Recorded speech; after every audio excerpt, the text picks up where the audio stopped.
El Consejo Mexicano de Asuntos Internacionales presenta Coyuntura Comexi. En el episodio de hoy, la caída de Ovidio, el estado de las organizaciones criminales y los retos en materia de seguridad. Una conversación con Eduardo Guerrero Gutiérrez, director de Lantia Intelligence.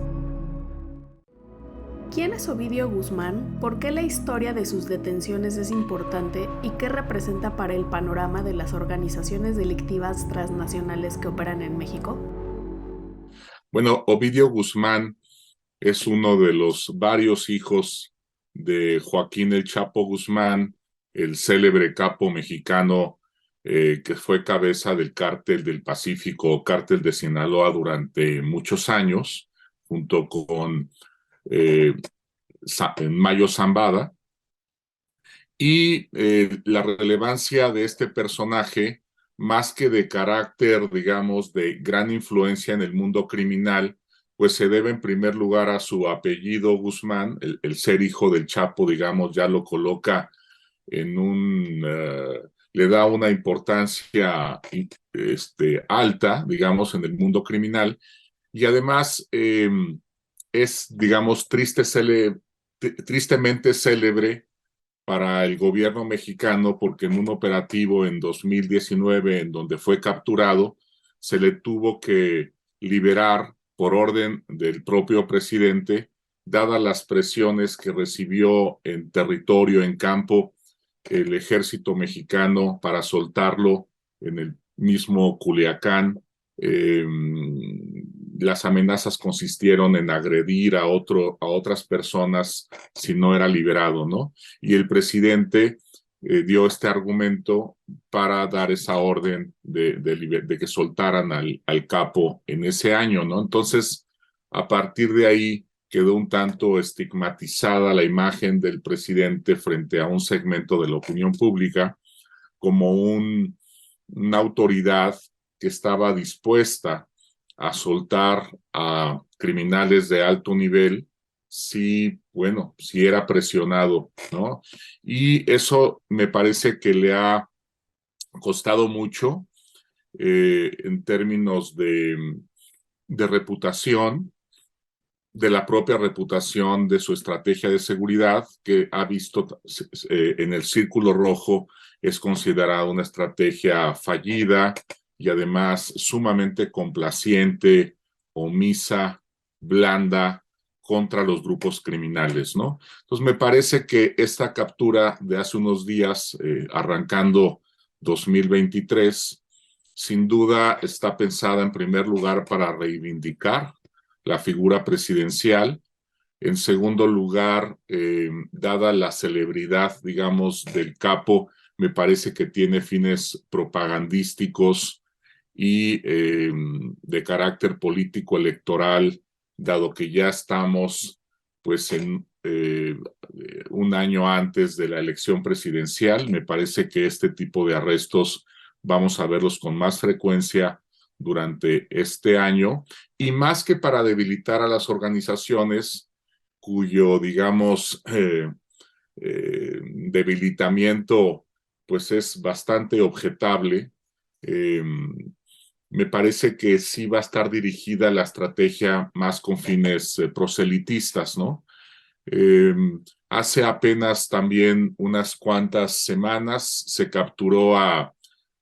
Antonio Ceguera, el hermano del líder del cártel Jalisco Nueva Generación, alias Tony Santana, sin duda un miembro muy importante de la cúpula del cártel Jalisco Nueva Generación.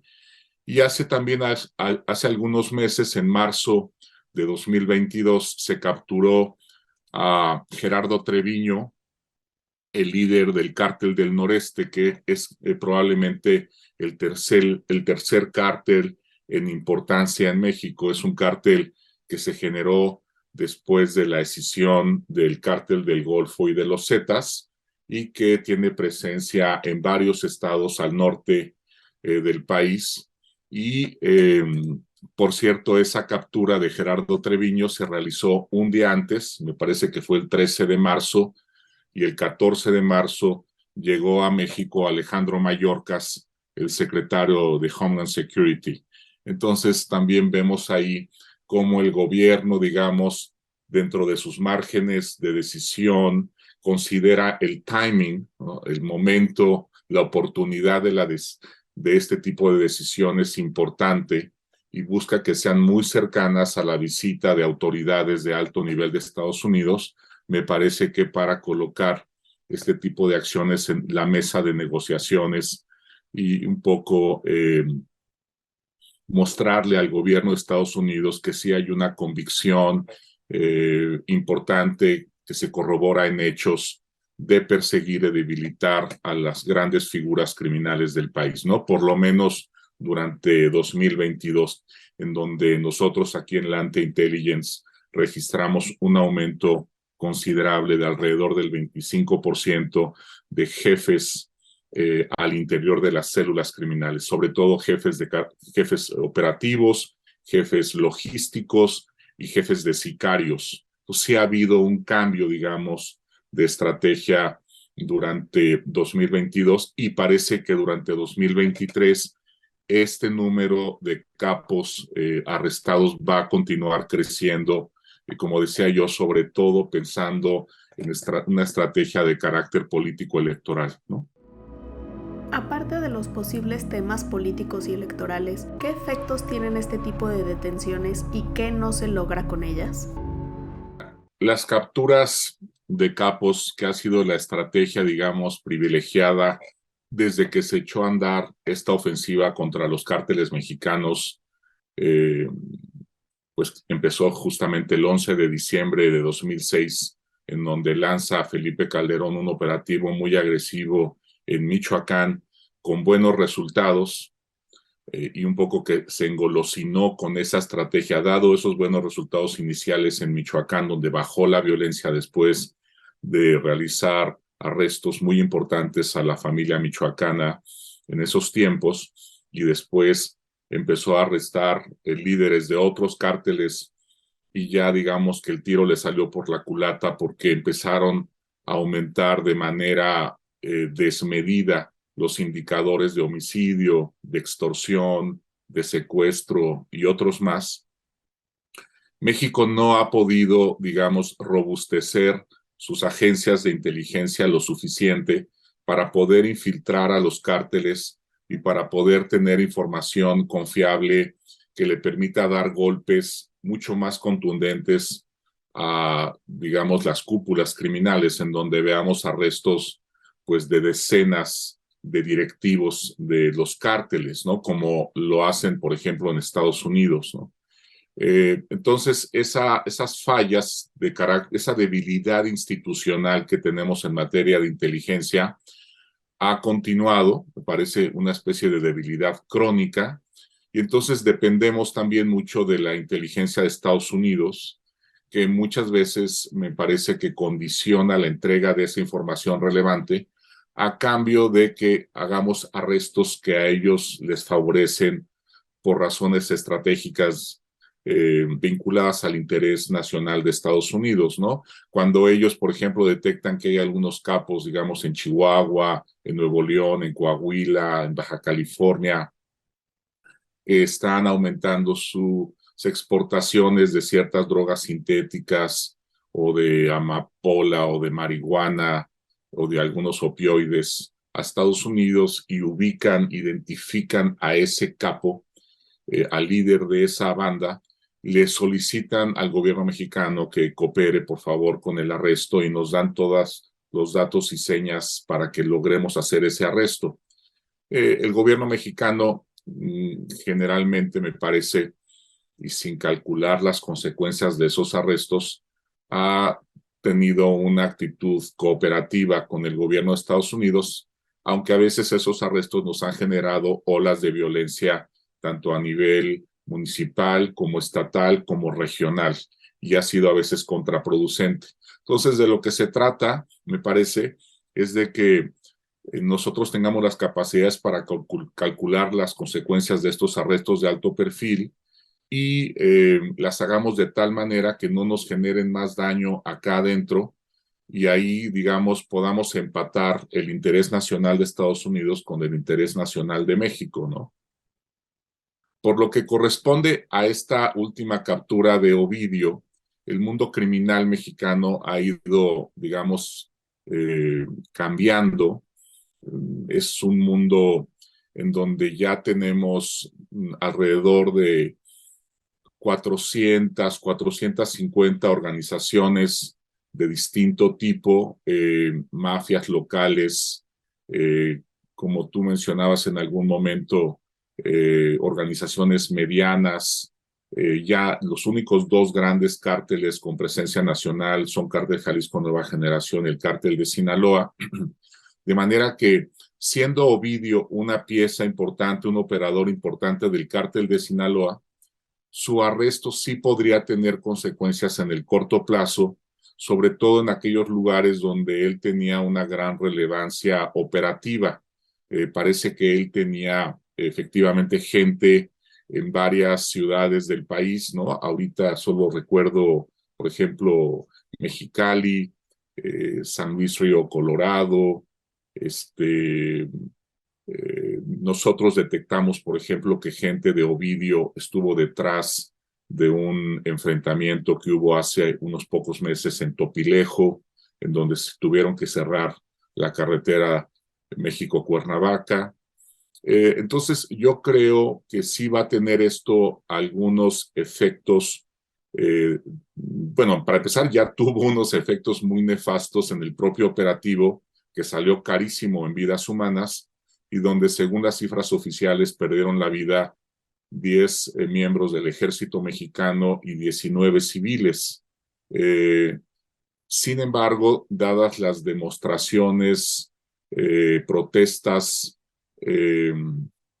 toma de instalaciones en Culiacán por contingentes de personas que denuncian masacres y denuncian la muerte de familiares en el operativo,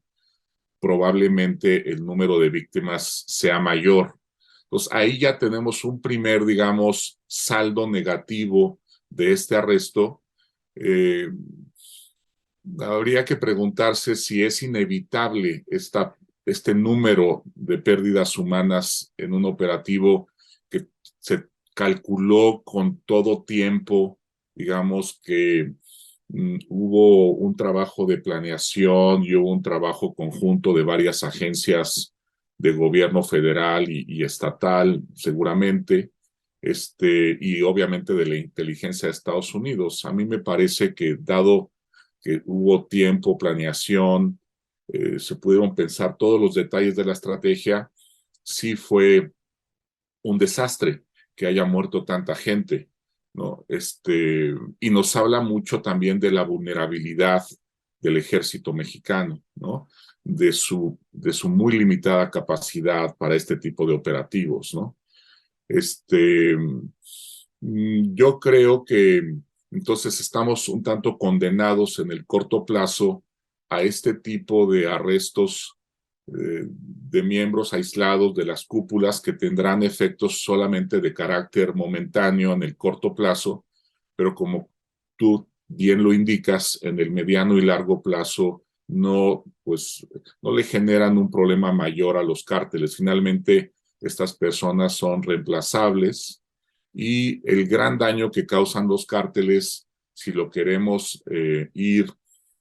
acotando, ir conteniendo y reduciendo, pues tendremos que tener una estrategia distinta en donde atendamos otros asuntos como la capacidad, digamos, económica de estas organizaciones, los ejércitos de sicarios que despliegan en varias regiones del país, el armamento de primera, más bien de última generación que tienen y que los hace pues intocables en varias zonas, por lo que se vio ahora en Culiacán con el arresto de Ovidio, esas redes, digamos, de sicarios, esta capacidad logística y para movilizar gente y este arraigo social que tienen en varias comunidades, pues continúa intacto. La estrategia del gobierno federal no ha podido, digamos, afectar esas condiciones que hacen a los cárteles mexicanos tan poderosos y que ahora los ha vuelto también una amenaza para la propia gobernabilidad democrática del país, porque ya están infiltrando incluso pues nuestras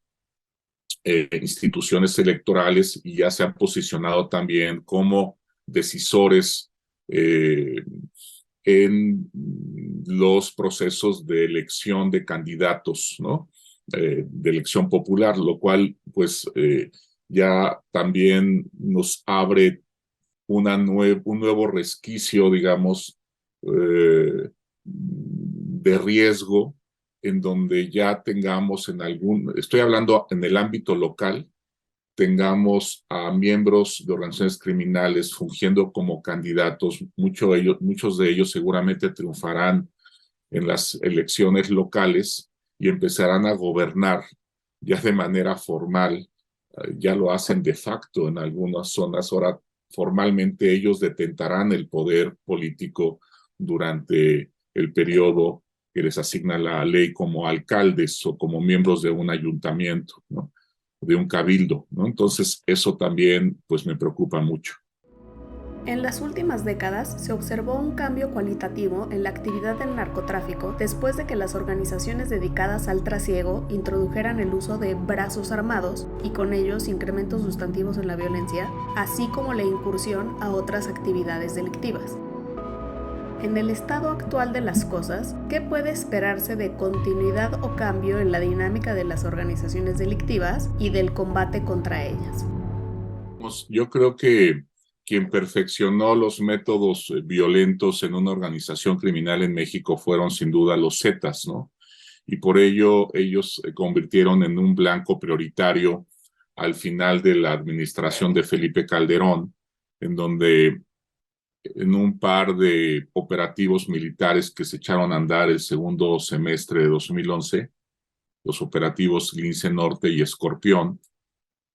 lograron desarticular ese cártel y además lograron pacificar, yo diría que en el largo plazo, para que veas, quizás es el único operativo, los únicos dos operativos del gobierno mexicano que han tenido efectos prolongados, que ya, digamos, rebasan una década,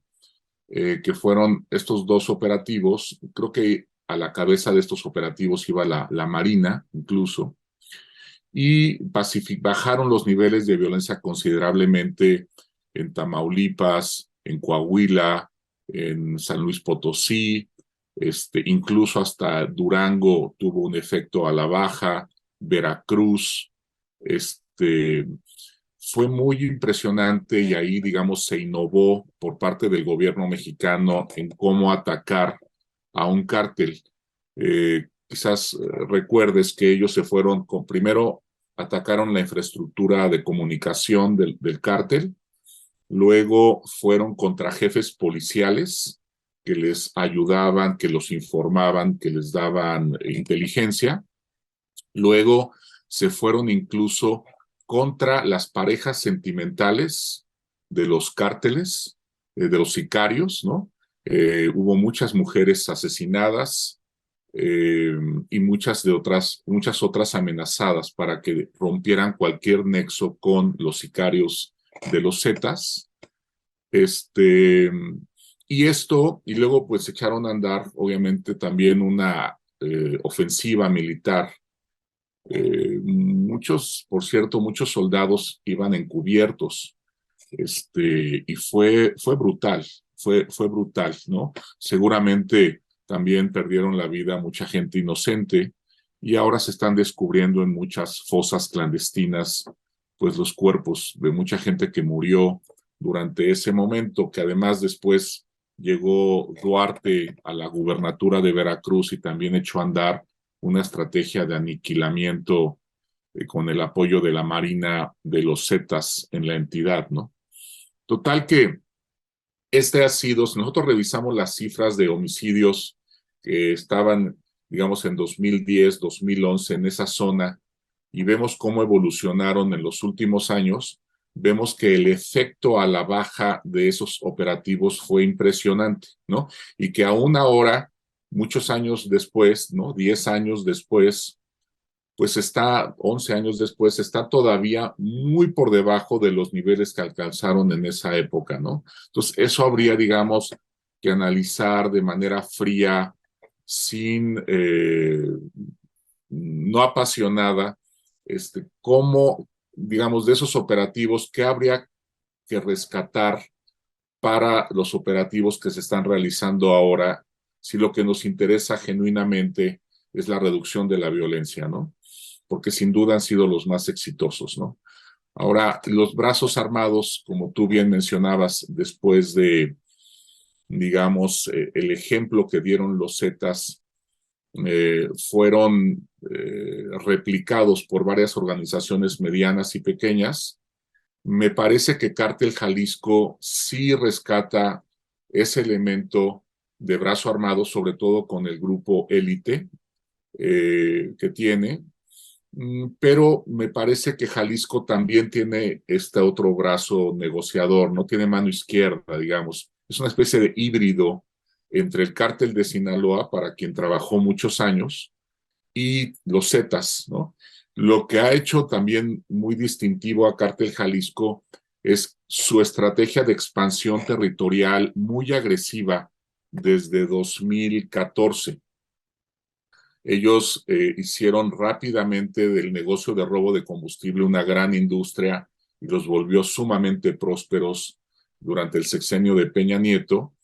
y además aprovecharon distracciones del gobierno mexicano, por ejemplo, cuando desaparecieron los 43 normalistas y el ejército tuvo que mover a las tropas, muchas tropas de varios lugares, como centros turísticos, por ejemplo, importantes, a Guerrero,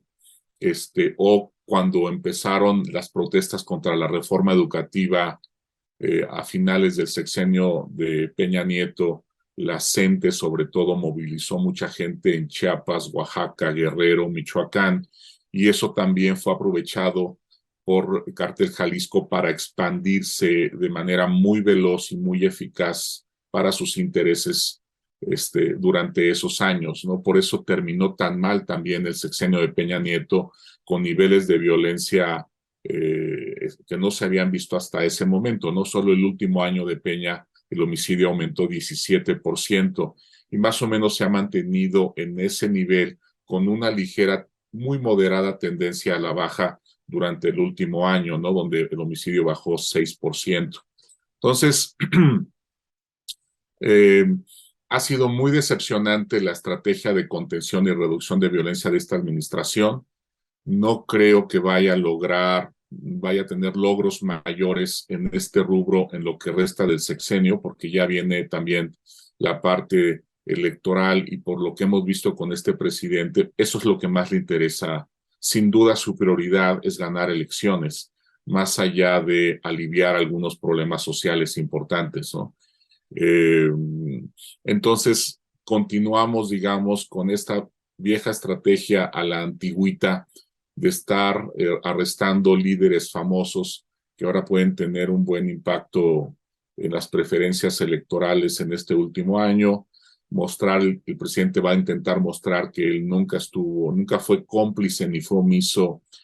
con las organizaciones criminales, pero los resultados reales que tendremos en materia de seguridad, pues van a ser muy modestos si es que logramos algo durante lo que queda de esta administración, ¿no? En este contexto, ¿qué puede decirse sobre la prevención social del delito, especialmente la referida a quienes participan en organizaciones dedicadas al narcotráfico? Algo muy sorprendente de esta administración de izquierda, ¿no?, es que no atacó nada el tema social del crimen organizado. Es decir, todo el problema de reclutamiento criminal que tenemos en zonas de alta marginación, sobre todo en el sur del país, que es donde hay un reclutamiento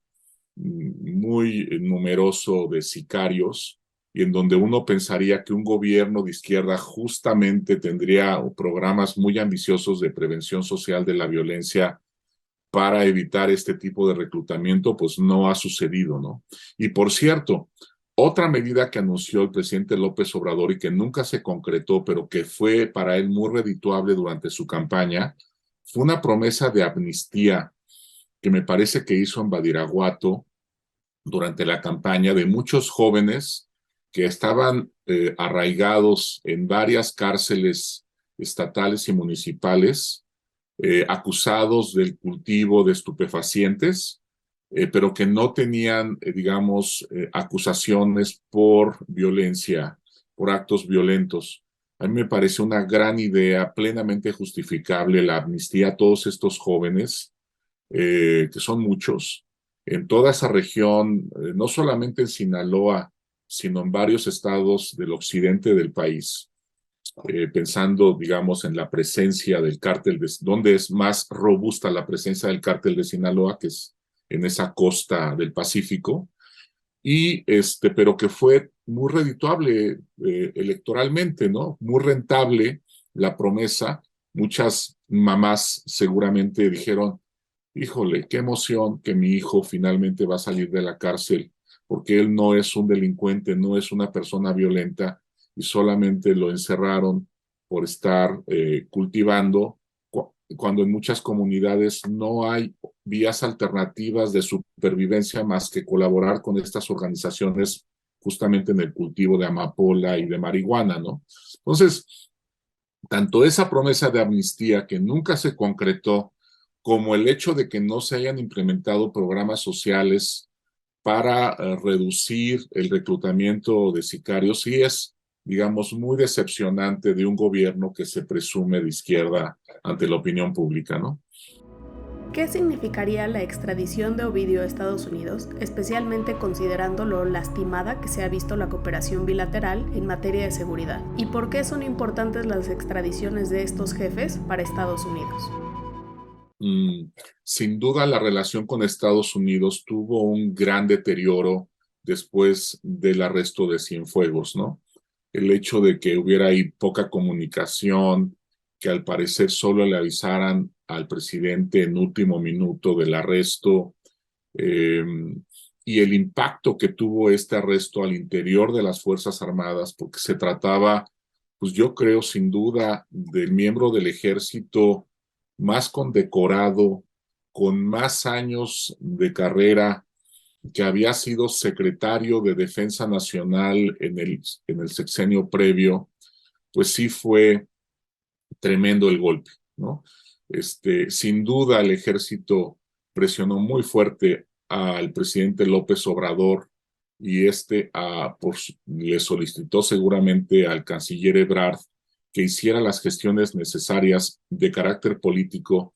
para que Cienfuegos fuera liberado, como finalmente sucedió, ¿no? Dada la buena relación que en ese momento había con la administración de Trump. Eh, ahora, mmm, ese quiebre que hubo en la relación con este arresto de Cienfuegos, donde también, por cierto, cuando nos mandaron el expediente, un expediente sin pruebas fehacientes de la culpabilidad de Cienfuegos, que por obvias razones no los habían mandado así porque no pueden ellos, digamos, poner en riesgo a los informantes que tienen, ni tampoco los mecanismos o las tecnologías con los cuales ellos extraen información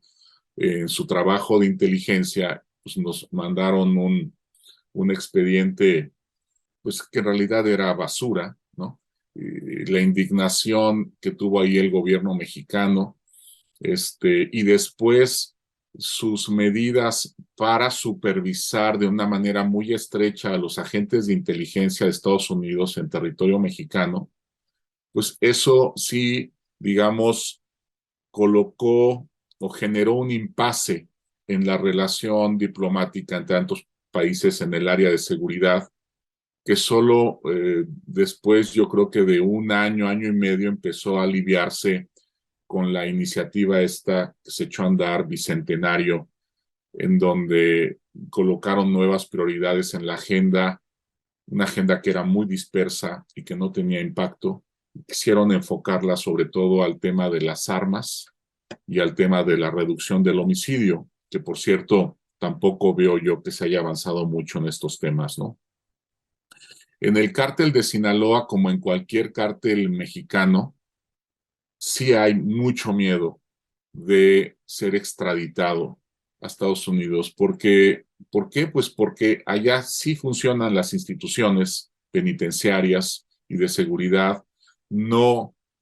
solamente de manera excepcional hay escándalos de corrupción en esas áreas y además estas personas son enviados pues a penales de muy alta seguridad, muy robustos, ¿no? En donde tienen que negociar eh, horarios de visitas, el hecho en ocasiones de que tengan ellos alguna ventana en la celda para no estar todo el día encerrado ahí en cuartos sin ningún tipo de luz natural, o por ejemplo en el caso de los Chapos, la visita de sus niñas gemelas, parece todo eso cuando lo solicitas, las autoridades americanas son muy hábiles para negociar